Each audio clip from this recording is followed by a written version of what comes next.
ब्रह्ममुरारिसुरार्चितलिङ्गं निर्मलभासितशोभितलिङ्गम्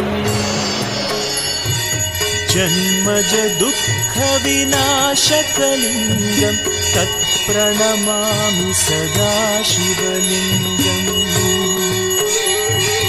देवमुनिप्रवरार्चितलिङ्गं कामदहनकरुणाकरलिङ्गम् रावणदर्पविनाशकलिङ्गं तत्प्रणमामि सदा शिवलिङ्गम्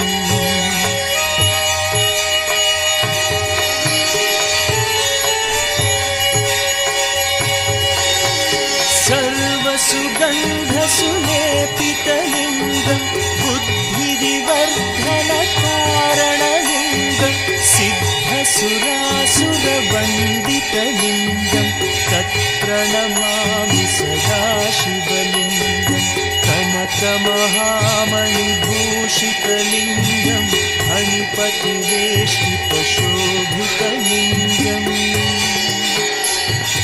रक्षसु यज्ञविनाशनलिङ्गं तत्प्रणमामि सदा शिवलिङ्गम् कुङ्कुमचन्दनलेपितलिङ्गं पङ्कजहारसुशोभितलिङ्गम् सञ्चितपापविमोचनलिङ्गं तत्प्रणमामि सदा शिवलिङ्गम्